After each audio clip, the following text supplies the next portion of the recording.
Ibadah yang diberkati untuk Hari Raya Pendamaian telah tiba. Mari kita mempelajari firman Tuhan bersama dengan khotbah berjudul, Kerajaan Sorga dan Pertobatan. Ini adalah kebaktian sore Hari Raya Pendamaian. Di atas segalanya, kita bersyukur dan memuliakan Bapa Sorgawi dan Ibu Sorgawi yang telah menebus dosa-dosa kita.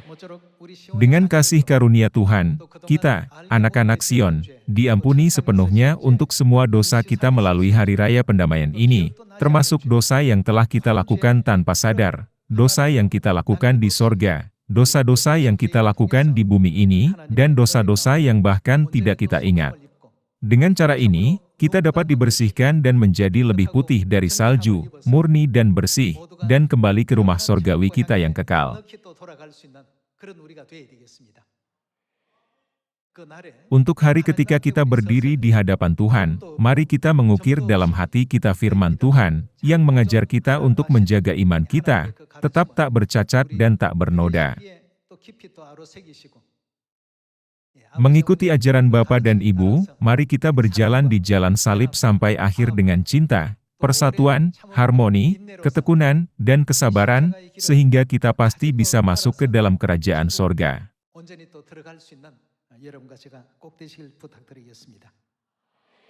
Mari kita buka Matius pasal 4 ayat 17.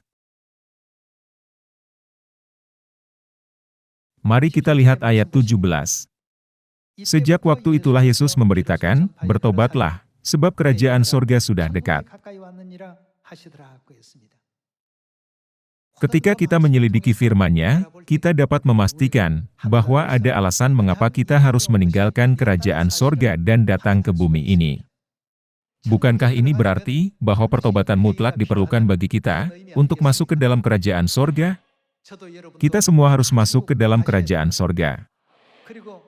Untuk masuk ke dalam kerajaan sorga, kita harus bertobat sepenuhnya atas dosa-dosa yang dilakukan di sorga, dan untuk semua dosa dan pelanggaran yang dilakukan di bumi ini secara sadar dan tidak sadar, sehingga kita dapat dilahirkan kembali sebagai manusia baru, yang dapat menyenangkan Bapa dan Ibu Sorgawi. Mari kita temukan beberapa ayat dalam Alkitab tentang hal ini. Pertama, mari kita membuka 1 Yohanes pasal 1 bersama-sama dan memeriksa ajaran Tuhan tentang mengapa kita perlu bertobat. Mari kita lihat kitab 1 Yohanes pasal 1.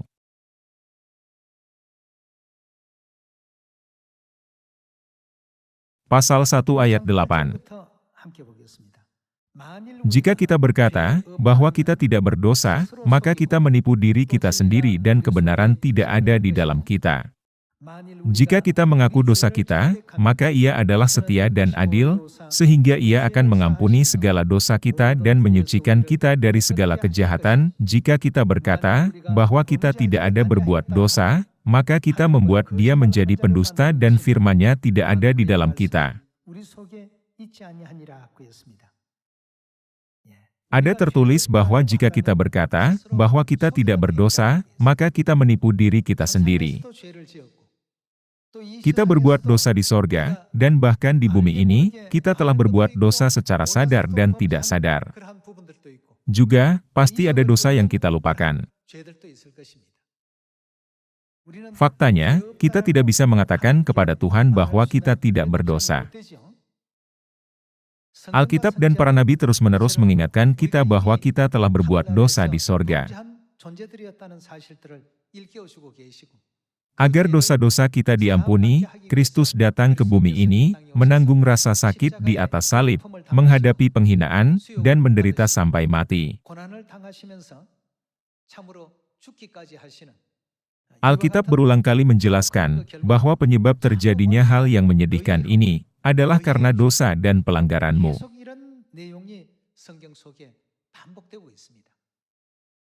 Namun, mereka yang tidak mengingat dosa-dosanya mungkin berkata, "Saya tidak berdosa. Saya telah hidup dengan benar sampai hari ini." Tetapi Tuhan berkata, jika kamu berkata bahwa kamu tidak berdosa setelah berdosa di sorga dan datang ke bumi ini, kamu menipu diri sendiri, dan kebenaran tidak ada di dalam kamu. Kamu membuat Tuhan menjadi pembohong. Mari kita buka Lukas pasal 5 bersama-sama.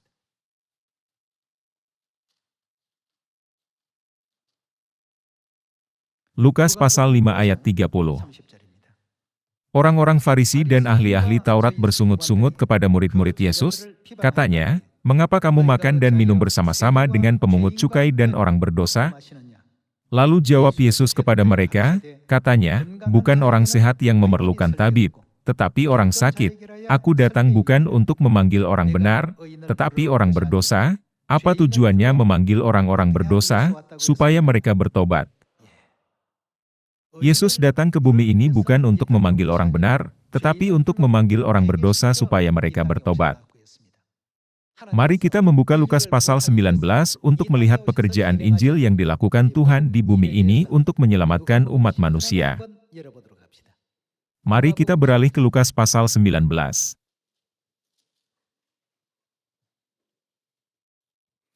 Dalam Lukas pasal 19 ayat 10, Yesus berkata, "Sebab anak manusia datang."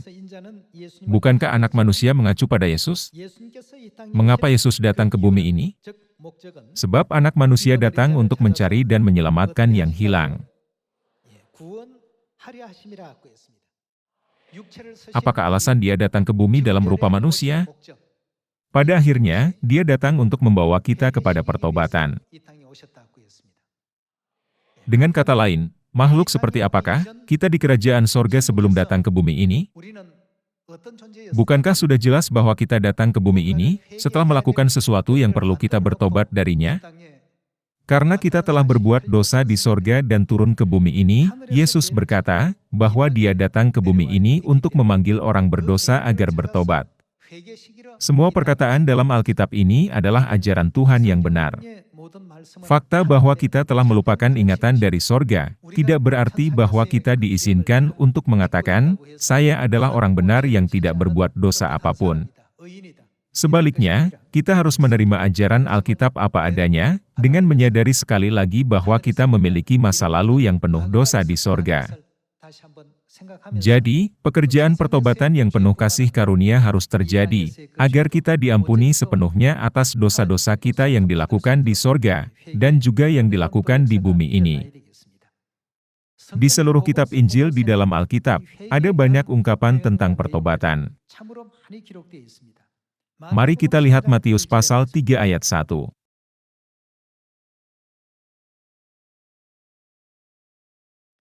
Pada waktu itu tampillah Yohanes Pembaptis di padang gurun Yudea dan memberitakan. Apa yang dia katakan? Bertobatlah, sebab kerajaan sorga sudah dekat. Yohanes Pembaptis datang ke bumi ini dengan misi Elia. Dia diutus untuk mempersiapkan jalan bagi Yesus. Ketika Yohanes Pembaptis memberitakan, hal pertama yang dia beritakan adalah, bertobatlah. Mengenai hal ini, Tuhan berkata dalam Wahyu pasal 3, relakanlah hatimu dan bertobatlah, dan dalam Wahyu pasal 2, bertobatlah. Ada begitu banyak catatan dalam Alkitab yang mengajarkan kita untuk bertobat. Ini adalah pekerjaan terbesar yang ingin diselesaikan oleh Tuhan yang Maha Kuasa. Dia bahkan datang ke bumi ini dalam tubuh untuk pekerjaan ini. Ketika anak manusia menjelaskan alasan kedatangannya ke bumi ini, dia berkata bahwa kedatangannya bukan untuk melakukan mukjizat dan memenangkan hati manusia.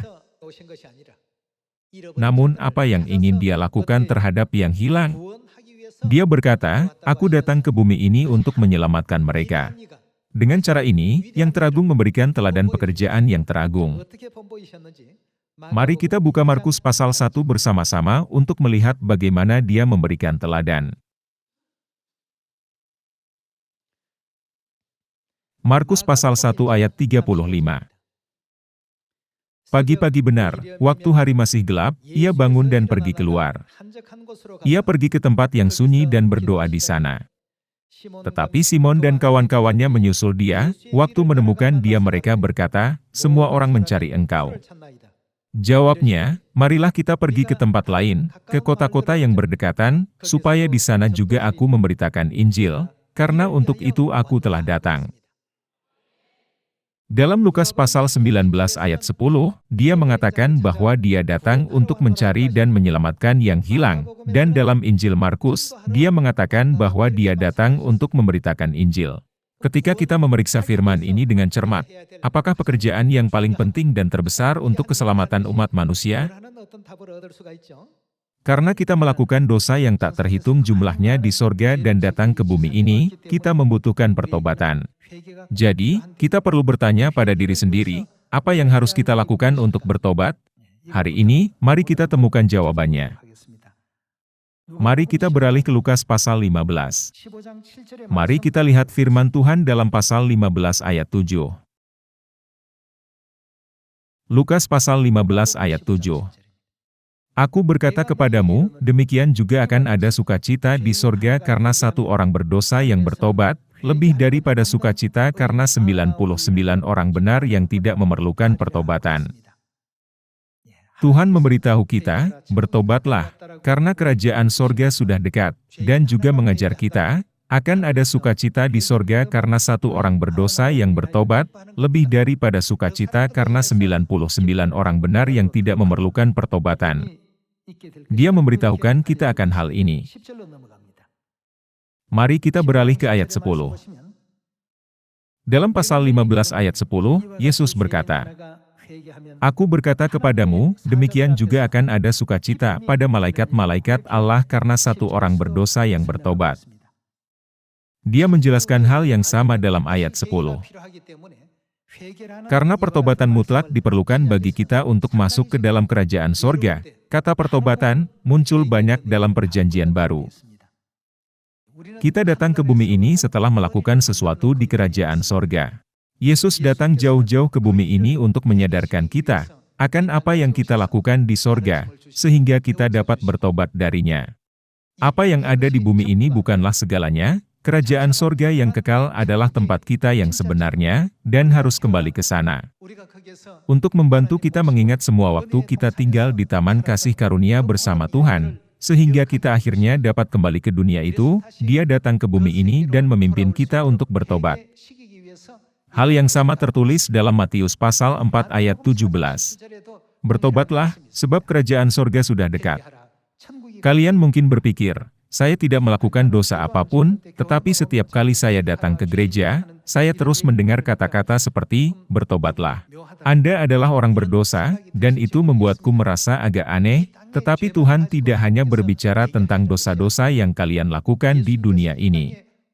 Di dunia sebelumnya di mana Yesus berasal, kita telah melakukan sesuatu yang membutuhkan pertobatan dan turun ke bumi ini. Dan Yesus datang untuk menyadarkan kita akan fakta ini, dan membawa kita kepada pertobatan. Sebab itu, Alkitab menjelaskan tujuan dan alasan kedatangannya yaitu, untuk membawa orang-orang berdosa kepada pertobatan. Itulah sebabnya ketika kita melihat Yesaya pasal 53 dan 50, itu mengajarkan kita bahwa, karena pelanggaranmu, ibumu diusir, dan karena dosamu bapamu tertikam dengan tombak dan dicambuk. Namun, setelah peristiwa seperti itu terjadi, kamu bisa disembuhkan. Ini adalah bagaimana Nabi Yesaya bernubuat. Semuanya, daripada hanya fokus pada pengorbanan Kristus di atas salib itu sendiri, pertama-tama kita perlu memikirkan mengapa peristiwa seperti itu harus terjadi. Hal ini tidak hanya dipicu oleh sesuatu yang kita lakukan di muka bumi ini. Karena masalah-masalah telah muncul di dunia sebelumnya, Tuhan menjelaskan bahwa salah satu alasan dan tujuan kedatangannya ke bumi ini adalah untuk membawa jiwa-jiwa yang telah berdosa di sorga kepada pertobatan. Agar kita semua mengenakan kasih karunia Tuhan dan memasuki kerajaan sorga yang kekal, pertobatan sejati memang harus terjadi di mana-mana. Pertobatan adalah berpaling dari dosa mengkhianati Tuhan, dosa mengabaikan ajaran, ketetapan, peraturan, dan hukum Tuhan, dan dosa ketidaktaatan. Di antara semua dosa ini, kita harus mengembalikan hati kita kepada Tuhan. Bukankah ini pertobatan sejati? Mari kita beralih ke Yesaya pasal 59. Mari kita lihat firman Tuhan dalam Yesaya pasal 59 ayat 1. Pasal 59 ayat 1. Sesungguhnya, tangan Tuhan tidak kurang panjang untuk menyelamatkan, dan pendengarannya tidak kurang tajam untuk mendengar, tetapi yang merupakan pemisah antara kamu dan Allahmu ialah segala kejahatanmu.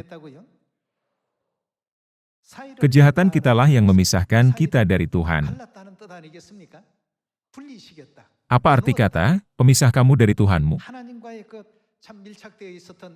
Sederhananya, hubungan dekat kita dengan Tuhan telah terputus.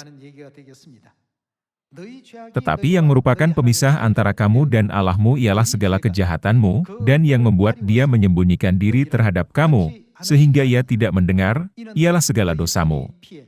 Sebab tanganmu cemar oleh darah dan jarimu oleh kejahatan, mulutmu mengucapkan dusta, lidahmu menyebut-nyebut kecurangan.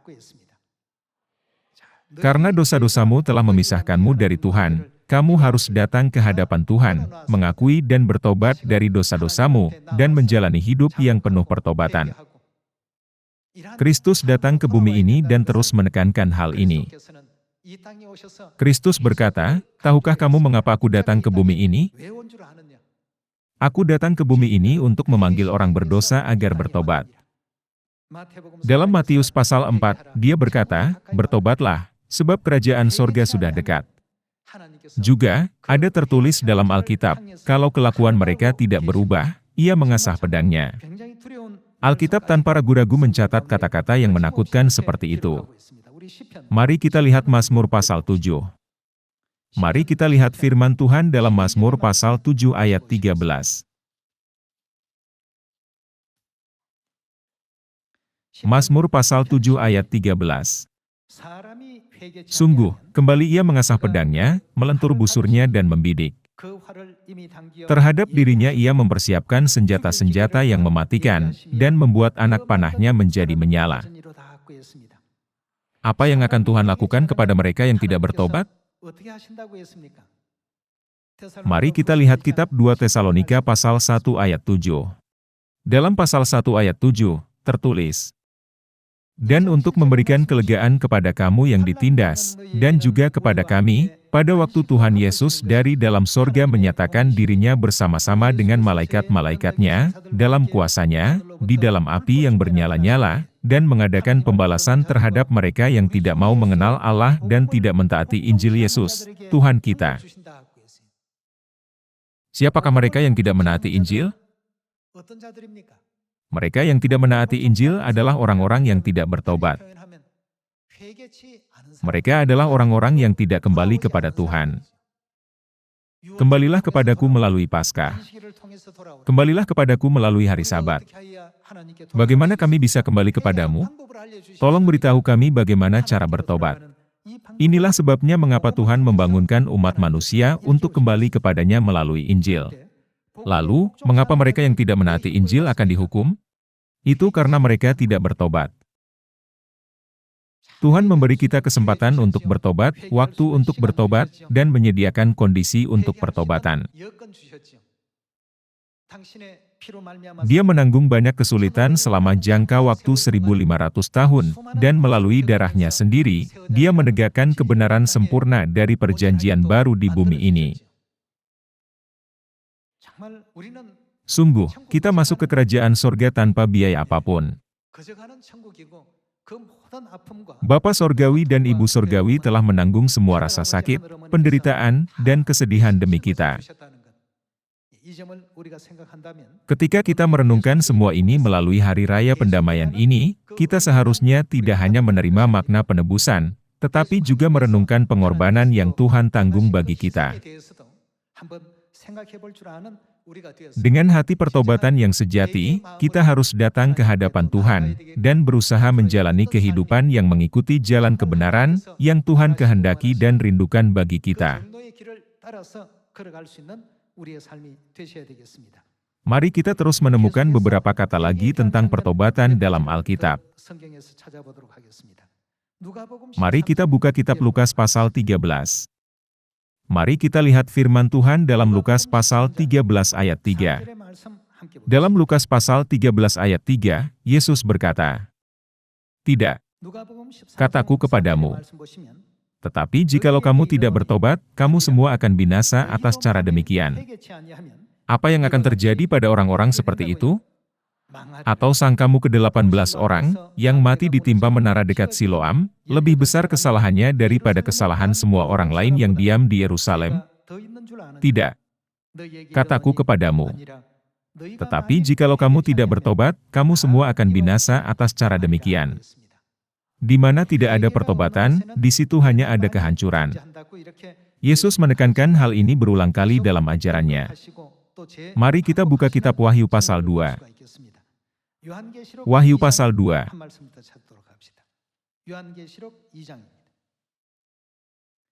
Mari kita lihat kitab Wahyu pasal 2 ayat 4. Namun demikian aku mencela engkau, karena engkau telah meninggalkan kasihmu yang semula. Sebab itu ingatlah betapa dalamnya engkau telah jatuh. Bertobatlah dan lakukanlah lagi apa yang semula engkau lakukan. Jika tidak demikian, aku akan datang kepadamu dan aku akan mengambil kaki Dianmu dari tempatnya, jikalau engkau tidak bertobat. Menurut firman Tuhan, apa yang akan terjadi pada kaki Dian keselamatan jika kita tidak bertobat? Itu akan dipindahkan ke tempat lain. Tuhan memberi kita firman yang benar-benar penting ini. Mari kita beralih ke ayat 21. Pasal 2 ayat 21. Mari kita lihat pasal 2 ayat 21. Dan aku telah memberikan dia waktu untuk bertobat, tetapi ia tidak mau bertobat dari zinahnya. Lihatlah, aku akan melemparkan dia ke atas ranjang orang sakit dan mereka yang berbuat zinah dengan dia akan kulemparkan ke dalam kesukaran besar, jika mereka tidak bertobat dari perbuatan-perbuatan perempuan itu.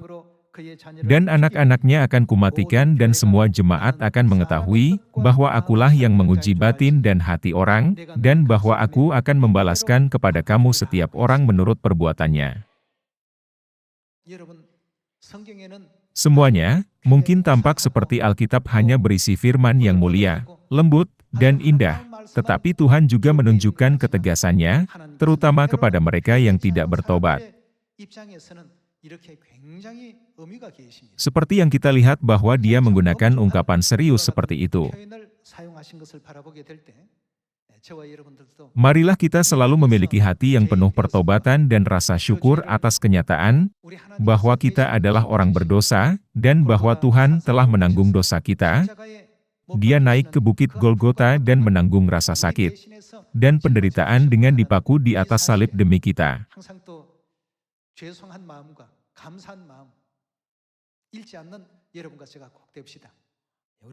Mari kita juga membuka kitab Titus pasal 1. Titus pasal 1. Mari kita lihat Titus pasal 1 ayat 2.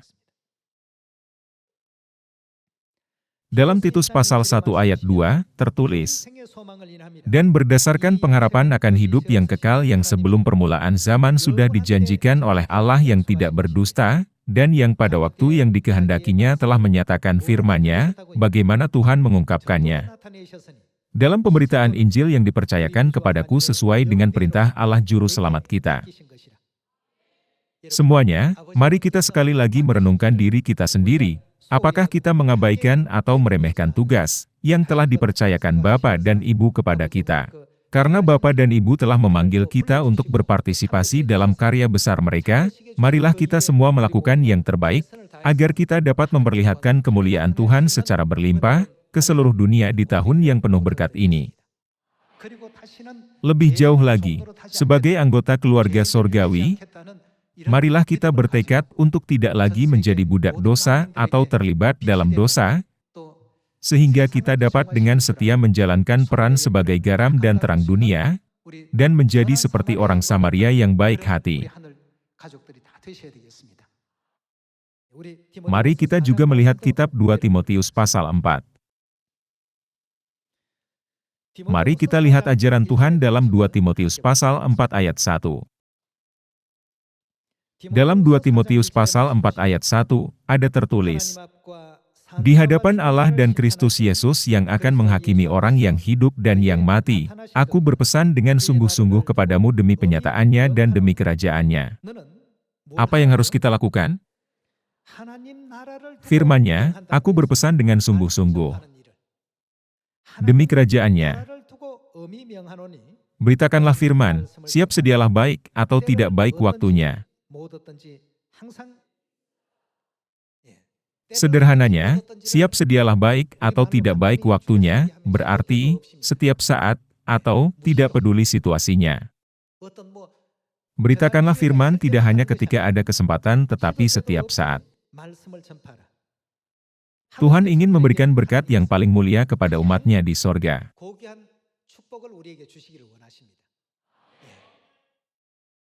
Melalui Hari Raya Pendamaian, marilah kita memahami dengan jelas mengapa Yesus berkata, "Bertobatlah, sebab kerajaan sorga sudah dekat," dan mengapa Dia memberitakan Injil Kerajaan kepada semua orang terlebih dahulu.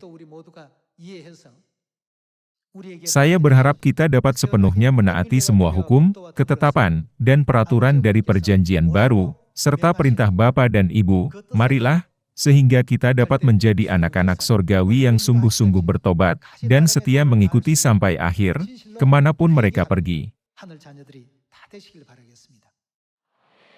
Kalian telah berusaha keras berdoa setiap pagi dan sore selama 10 hari.